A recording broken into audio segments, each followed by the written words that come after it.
In the history of humanity, there are moments when reality seems to surpass any fiction. There are ancient records of events so remarkable that to this day they remain mysteries without a definitive explanation. One such episode, mentioned in different cultures and sacred books, is the emergence of leaders who radically change the course of entire nations. But what would happen if a single man were able to unify not just one nation, but all religions, all governments, and even global economies with promises of peace and prosperity never before seen? The answer to this question leads us down a path full of history, faith, geopolitics, and millennia-old expectations. Since the first accounts of the great ancient empires, charismatic leaders have always emerged in moments of profound crisis. Rome had its Caesars, Egypt its pharaohs, and the modern world its epical statesmen. But none of them dared, even in their thoughts, to achieve what will be narrated below. In the Middle East, a territory constantly in turmoil, Jerusalem remains one of the most disputed and sacred centers in history, a city with more than 3,000 years of conflicts, conquests, and reconstructions. To this day, geopolitical tensions there serve as a thermometer for global equilibrium or collapse. Israel and Palestine live in an almost uninterrupted cycle of confrontations, and in recent years, the number of victims and displaced people has exceeded any acceptable statistic. Thousands of lives have been cut short, entire generations have grown up amid the sound of sirens and the constant fear of new attacks. It was precisely in this scenario, with the world watching each new escalation of violence, that one night became historic. The sky over Jerusalem, usually clear during the summer, was transformed into a field of strange atmospheric manifestations. Lightning flashed through the darkness without a single drop of rain. The clouds, dense and of an unusual color, seemed to move as if they had a life of their own. Meteorological experts would later claim that it was the result of a rare weather phenomenon, but those who witnessed that night knew there was something more. While the streets remained empty for fear of bombings, inside a modest house in the ultra-Orthodox neighborhood of Mea Shearim, a birth took place under unusual circumstances. Miriam, a young woman of Jewish origin, struggled between the pain of contractions and the anxiety of bringing her child into the world. Her husband, a respected rabbi, recited sacred passages with a choked voice, as if to spiritually protect that moment. When the boy was finally born, something unexpected happened. There was no crying, as would be natural. Instead, the child's eyes opened wide and wide, as if he already knew exactly where he was. Witnesses described the expression as hypnotic. The atmosphere in the room changed, becoming heavy, but at the same time strangely serene. The name chosen for the boy was Adiel, which in Hebrew means, God is just. That night, newspapers and news networks were focused on the clashes at the borders. The birth of the boy went unnoticed by the outside world. However, on a spiritual level, that moment marked the beginning of a chain of events that would change the course of human history irreversibly. Adiel grew up surrounded by a rigorous and extremely traditional education. Before he was even a decade old, he had mastered languages that many adults would never even begin to learn. In addition to Hebrew, he spoke Aramaic, Greek, Arabic, English, and Spanish fluently.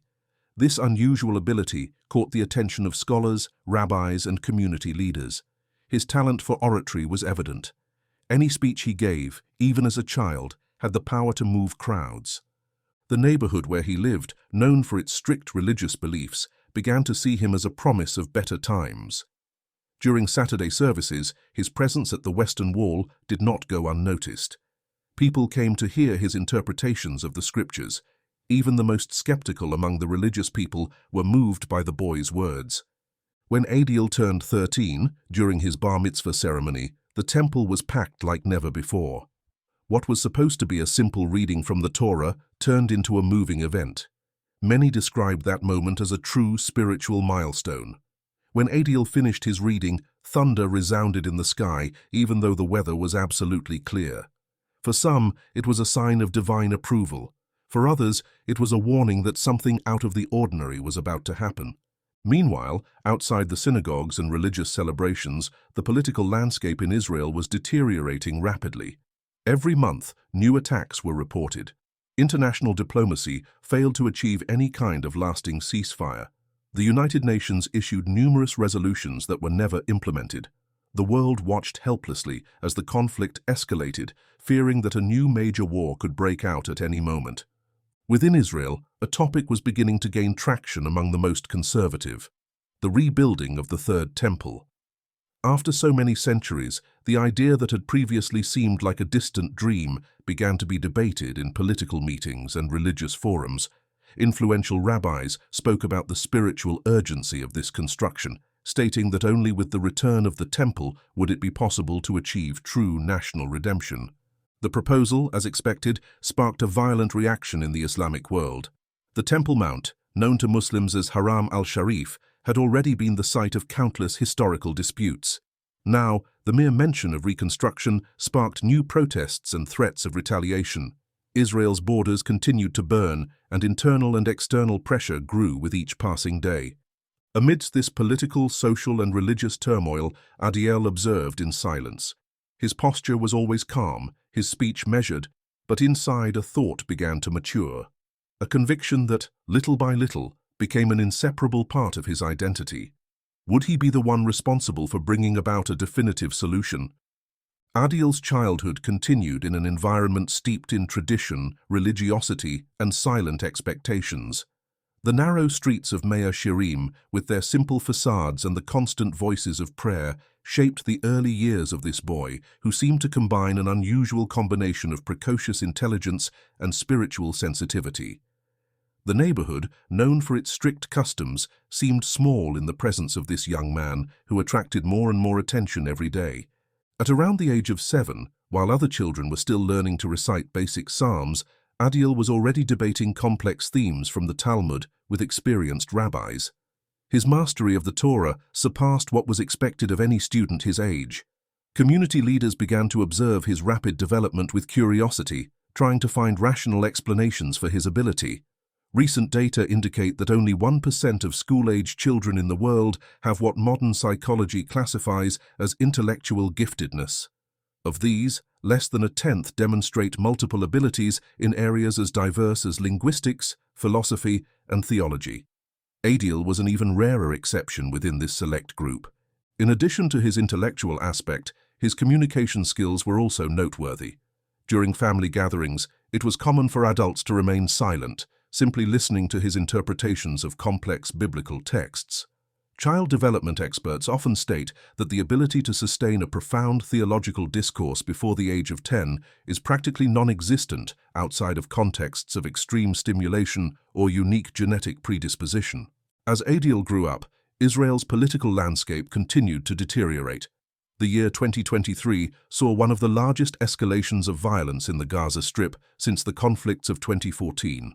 According to the United Nations Office for the Coordination of Humanitarian Affairs, more than 5,000 civilians were directly affected by airstrikes and ground fighting in that period alone. Tensions between Israelis and Palestinians seem to be in a never-ending cycle, fueled by decades of grievances, losses, and diplomatic failures. In this context, Israeli youth were increasingly being called up for mandatory military service.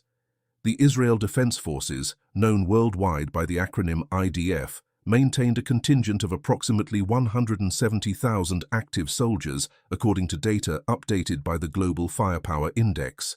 Adiel, upon reaching the minimum age, did not hesitate to enlist. For him, this was a natural step in his education, something expected of any citizen with a sense of responsibility towards the nation. His career in the armed forces was marked by episodes that quickly caught the attention of his superiors. During security operations on the northern and southern borders, he demonstrated an extraordinary tactical ability. Veteran officers reported that the young man had an almost instinctive perception of enemy movements and combat strategies. In less than 3 years of service, he received decorations for bravery and leadership in the field. Off the battlefield, his presence was also noticeable in diplomatic circles. During events to bring together international leaders, Adiel was often chosen to represent the army in public speeches. His eloquence, combined with an almost hypnotic serenity, made crowds listen to him with attention and respect. This behavior began to generate speculation in the local press, which described him as a rising figure within Jerusalem's military and political circles. When he officially left military service, he was already seen as a promising name for national politics. The following elections were the perfect setting for his debut. He ran for a seat in the Knesset, the Israeli parliament, which has served as the country's central legislative body since its founding in 1949. At the age of 30, he became one of the youngest members of parliament in Israel's history. His entry into politics was met with enthusiasm by the population. Many saw him as a ray of hope in a fragmented political scenario marked by corruption scandals and diplomatic impasses. During the first months of his term, Adil defended agendas focused on national security, border protection, and strengthening international relations. However, it was his speech on interreligious reconciliation that attracted the most attention. As tensions with neighboring countries escalated, he organized meetings between religious leaders from different backgrounds. Orthodox rabbis, imams, and Christian representatives were invited to discussions that, until then, had seemed impossible. Political scientists were surprised by the phenomenon. In a country where politics has historically been marked by deep divisions between religious and secular groups, Adil managed to create an unprecedented space for coexistence and debate. Researchers at the Hebrew University of Jerusalem even published articles analyzing his communication strategy. According to the studies, he used a combination of inclusive language, references to sacred texts, and historical metaphors to construct a discourse that appealed to both the most conservative and progressive sectors of society.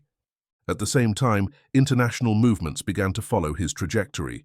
Security and diplomatic analysts from organizations such as the UN and the European Union began to include his name in reports on future emerging leaders in the region.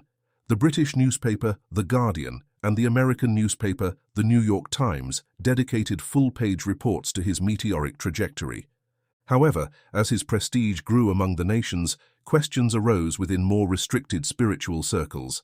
Some religious leaders, although fascinated by his ability, began to express concern about what they called his excessive charisma. In private meetings, some discussed in hushed tones the possibility that such influence might one day exceed the limits of what was acceptable. There was no concrete evidence of anything that could discredit him, but the simple fact that someone could combine so many qualities in a single profile caused concern among the most attentive.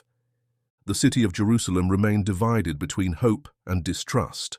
While some saw in it the fulfillment of ancient promises, others began to wonder if that perfect trajectory was hiding something that had not yet been revealed. The weeks following Adil's political rise were marked by an atmosphere of unrest that seemed to cross borders.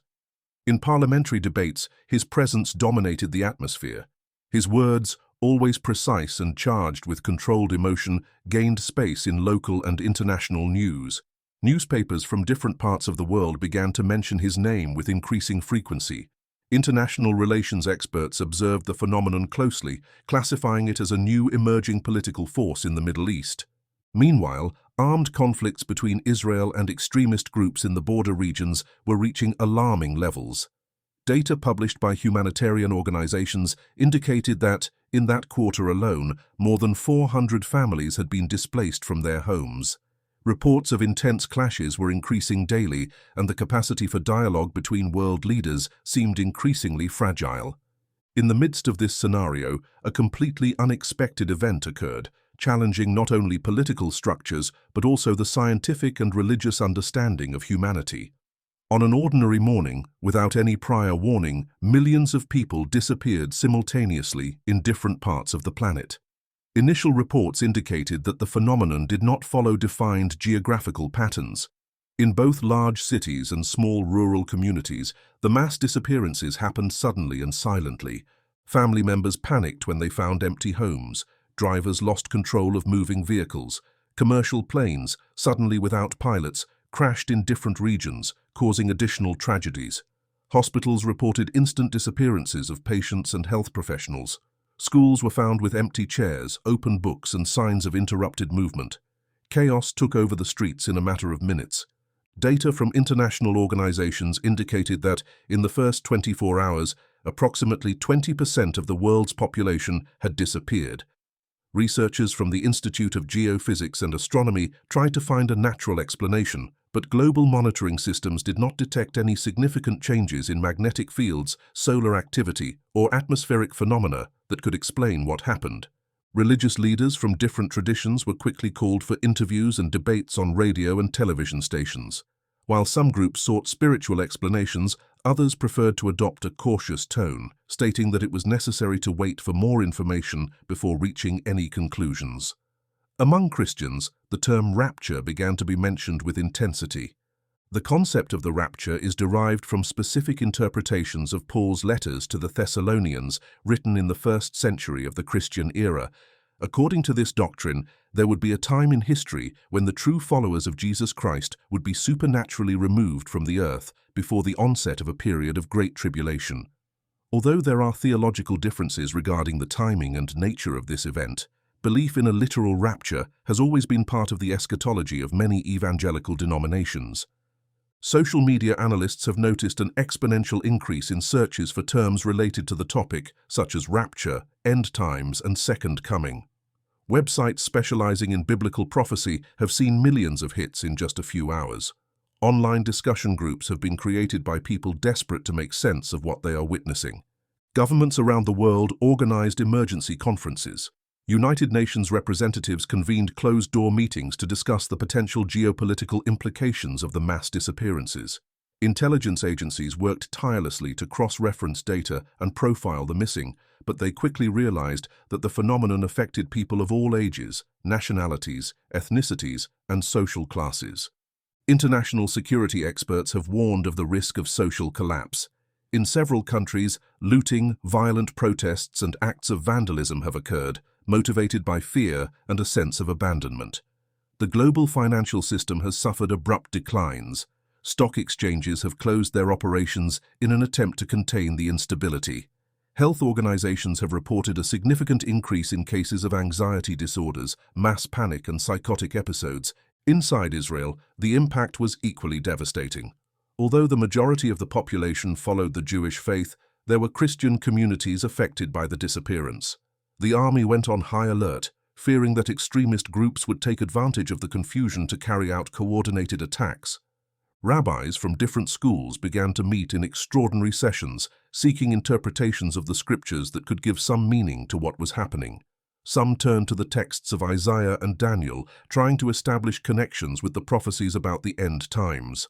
Others, more skeptical, insisted on looking for answers within the scientific field. While the population struggled to cope with the initial shock, Adil maintained a public silence in the early days. The country anxiously awaited a statement that would provide some kind of guidance. When he finally decided to speak, his speech was broadcast live nationwide. In front of a crowd that filled the squares of Jerusalem, he took the pulpit with a serene expression. His voice, projected with firmness and empathy, reached the homes of thousands of families who were desperately seeking an explanation. The content of his message was not only one of comfort, but also of action. He called on the people to unite, to rebuild what had been destroyed, and to not allow fear to dominate their hearts. Political communication experts have called that speech one of the most impactful in Israel's modern history. Without resorting to definitive answers, Adil managed to convey confidence and hope. From that moment on, his image, already strong, reached a new level of influence. Within a few days, the Israeli parliament, under popular pressure and in the absence of leaders who could convey confidence, proclaimed Adil as the new head of government. His rise to the highest position in national politics was met with acclaim in the streets. The international press, which until then had followed the events with an analytical eye, began to treat him as a kind of emerging world leader. From that point on, the decisions he made would begin to shape not only the future of Israel, but that of all humanity. Adil's new position in the Israeli government brought immediate changes. One of his first actions was to call an extraordinary meeting of the country's main religious leaders. The meeting, held in an old hall near Mount Zion, was attended by rabbis from different denominations, Torah scholars and representatives of spiritual councils that until then had rarely spoken to each other. In short, Adil achieved what decades of political attempts had failed to achieve: the formation of a minimum consensus among the various religious groups on the spiritual future of the nation. The central theme of the meeting revolved around an idea that had been causing tension for centuries: the reconstruction of the Temple of Jerusalem. Since the destruction of the Second Temple in the year 70 CE, during the Roman invasion led by Titus, the site has remained a contested sacred space. For Judaism, the temple represented the center of worship to God. For Islam, The area is home to the Dome of the Rock and the Al-Aqsa Mosque, two of the holiest sites for Muslims. Historically, any mention of construction work in that area provoked immediate reactions on a global scale. Protests, diplomatic embargoes, and threats of new conflicts were predictable responses. However, with Adil's leadership, this old taboo began to be broken gradually and unexpectedly. In the following weeks, Adil began a series of meetings with Arab leaders from neighboring countries. Using a rhetoric of reconciliation and progress, he proposed the creation of a regional pact for peace and development. Official documents show that during these meetings, promises were made of humanitarian aid, infrastructure investment, and economic cooperation. International relations experts were amazed at Adil's ability to build diplomatic bridges between historically adversarial nations. According to analyses published by Tel Aviv University, the speed with which the agreements were progressing was unprecedented since the Camp David treaties signed between Israel and Egypt in 1778. While diplomatic debates were making headlines, inside Israel, preparatory work for the reconstruction of the temple had already begun in secret. Archaeological excavations, land surveys, and the transportation of special materials were carried out discreetly, avoiding the watchful eyes of the international press. It was at this time that a new figure began to take center stage alongside Adil, an elder known in rabbinical circles for his profound knowledge of the scriptures and for his influence over the most conservative religious councils. His name was Azarias ben Shaul, a respected master with decades of experience teaching the Torah. His voice, full of authority, began to be heard in synagogues throughout the country, always with a single purpose: to prepare the hearts of the people for the great spiritual restoration that was approaching. With carefully constructed speeches, Azariah began to reinterpret ancient texts, presenting Adil as the chosen leader to lead Israel to a new time of glory. Phrases taken from the prophets were used in sermons broadcast on community radio and television channels. His power of persuasion was such that even previously reticent sectors began to show support for the idea of reconstruction. Within theological universities, the topic gained momentum. Theses and articles appeared discussing the possibility that this moment was the fulfillment of promises made millennia ago. Conferences were organized, bringing together scholars from various parts of the world. One of the most debated points was the prophecy contained in the book of Ezekiel, chapter 40, which contains detailed descriptions of a future temple. Based on these texts, architects and engineers began to work on projects that combined tradition and modernity. As construction progressed at a rapid pace, images of the work began to circulate on social media. Crowds began to gather daily near the Temple Mount, accompanying each progress with songs and prayers. According to a survey by the Israeli Ministry of Tourism, the flow of visitors to Jerusalem increased by more than 60% in just a few weeks. Against this backdrop of collective fervor, opposing voices almost disappeared. International movements that would have protested vehemently on other occasions were strangely silent. Comments from political analysts suggested that Adil's diplomatic skills and the new geopolitical configuration, aggravated by the mass disappearances that had occurred days before, had created an environment in which nations preferred to adopt a stance of neutrality. As the main columns were erected and the first layers of gold began to cover the interior of the sanctuary, live broadcasts were broadcast to dozens of countries. Thousands of excited believers followed each step, while religious leaders from different parts of the world sent messages of support and recognition. In a symbolic gesture, Adil walked through the construction site, dressed in ceremonial clothing, accompanied by a group of rabbis and representatives of other faiths who came to see him as a spiritual mediator. The scene, recorded by dozens of cameras, was broadcast in real time by international broadcasters, generating a commotion that crossed borders. Researchers of social behavior have highlighted that never before in modern times had a single leader managed to concentrate so much popular and institutional support around a religious initiative of such magnitude. The sociological phenomenon generated around his image has become the subject of studies at universities on different continents. Inside the temple, which was still under construction, Azariah continued to reinforce his discourse, preparing the population for what he called the final consecration. In the squares, entire families held night vigils, singing psalms and songs of hope. Children carried flags with inscriptions of sacred texts, while elderly people told stories of times gone by, comparing recent events with the ancient promises made by their ancestors. Observing every detail of that growing movement, it was impossible not to realize that a new stage was beginning, a phase in which faith, politics, and power began to intertwine irreversibly, transforming not only the physical landscape of Jerusalem, but also the spiritual and geopolitical balance of all humanity. The inauguration of the Third Temple was marked by a spectacle of grandeur that had never been witnessed in Jerusalem in the modern era. The streets, filled with an emotional crowd, vibrated with songs, prayers, and applause. Cameras from communication networks on several continents were positioned at strategic points, broadcasting live every moment of that ceremony that impeccably blended tradition and modernity. Adiel, now consolidated as the central figure of the nation, was led away in a ceremonial procession accompanied by religious leaders, political authorities, and international delegations. The atmosphere of euphoria seemed to transcend any ideological or religious barriers. The speeches given on that occasion reinforced the idea of a new beginning, of an era of peace and reconciliation that, according to those involved, would last for generations. In the days that followed, developments were even more surprising. Heads of state from different parts of the world began to issue public statements of support for the new Israeli government and, in particular, for Adiel's leadership. The first international diplomatic visits were organized in record time. In less than a month, representatives of more than 70 nations had visited Jerusalem, signing agreements on cooperation in the areas of security, technology, and social development. The international community, still reeling from the recent mass disappearances and the economic instability that spread like a domino effect after the event, saw Adiel as a viable alternative to restore order.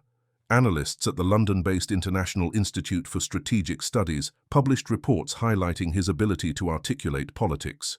In a situation where fear and misinformation prevailed, his voice was heard as a reference for balance. The United Nations, pressured by a global public opinion thirsting for stability, invited Adiel to speak at a special assembly. The debate hall, which had historically hosted notable names, was filled with unusual anticipation. During his speech, he not only reaffirmed the commitment to peace, but also proposed the creation of a World Council for Humanitarian Cooperation with headquarters in Jerusalem. This proposal found immediate support among the delegates. Within a few weeks, the project was off the ground.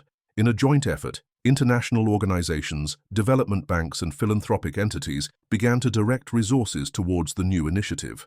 The Israeli capital, which until recently had been a symbol of tension, began to be portrayed in the global media as the epicenter of a historic transformation.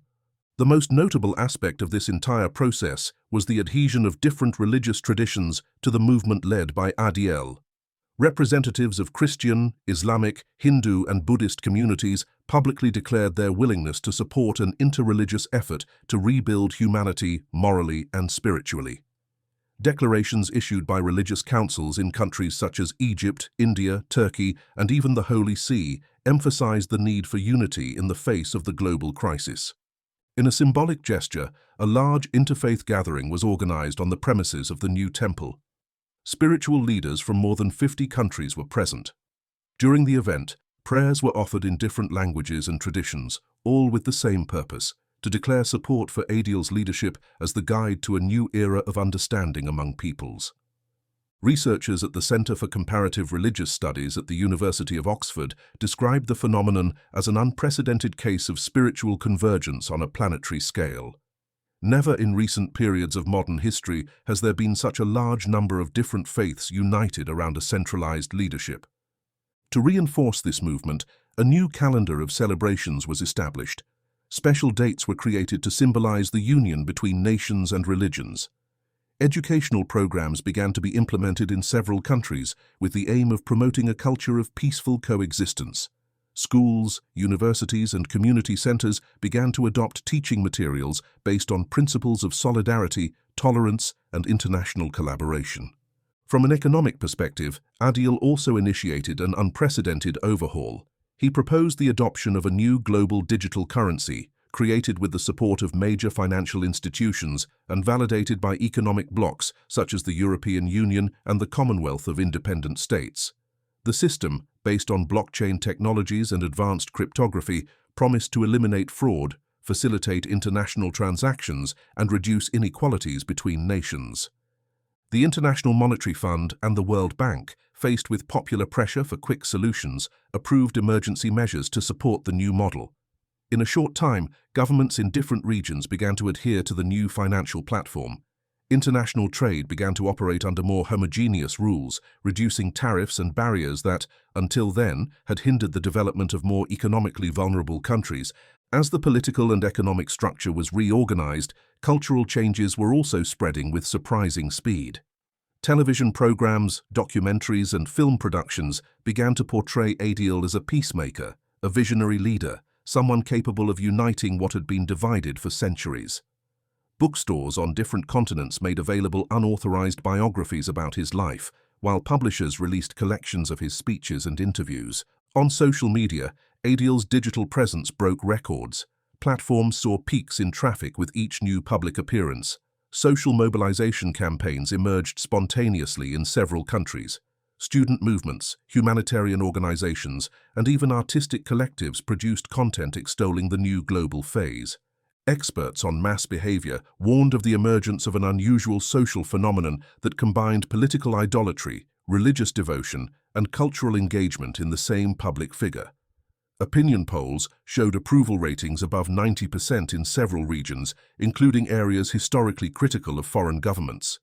The scenario was set. The world, in search of hope after so many traumatic events, had found in Adil not only a leader, but a symbol of collective reconstruction. A figure who, by uniting nations and beliefs, began an unprecedented chapter in the history of humanity. As the months passed, Adil's power surpassed any previously imagined limits.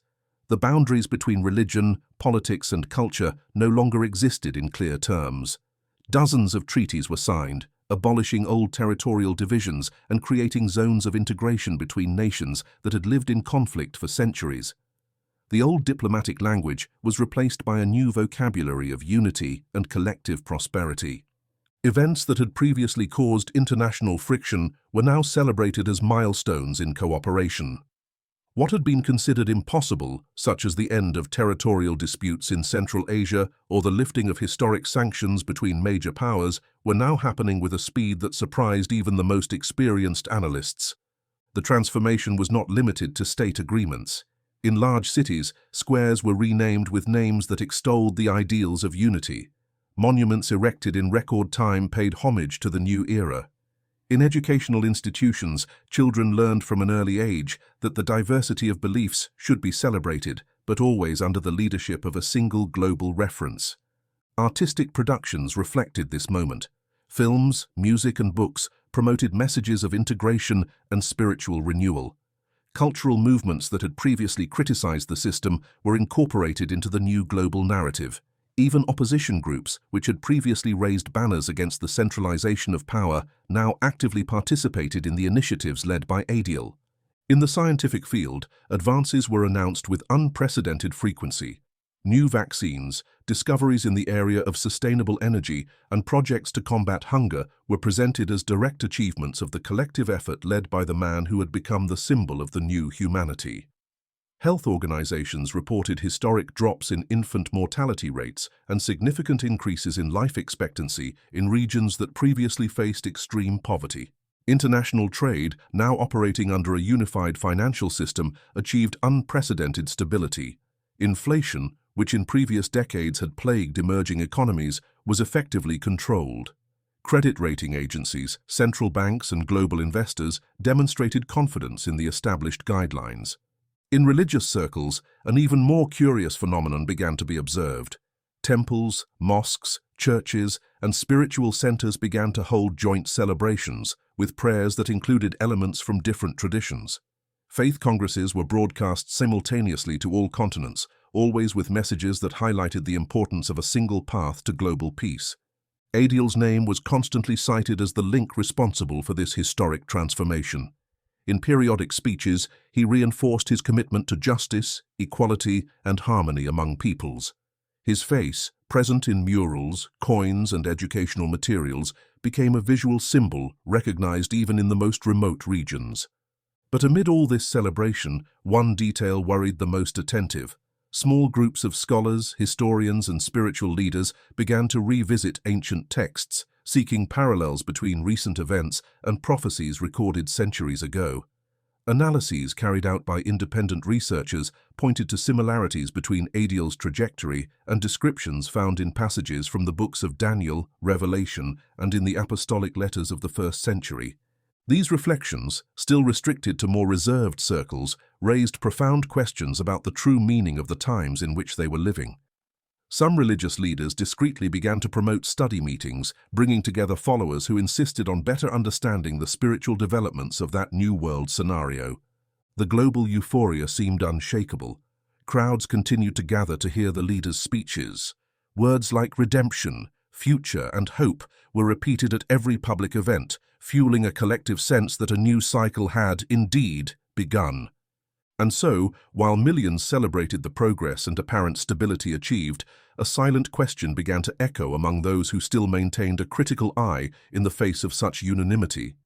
To what extent can unity, when built under a single voice, represent true liberation? If you enjoyed the content and want to support our work so that we can continue to bring you more in-depth research and analysis, please consider making a donation of any amount.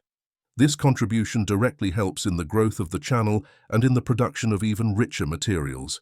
Thank you very much for your support.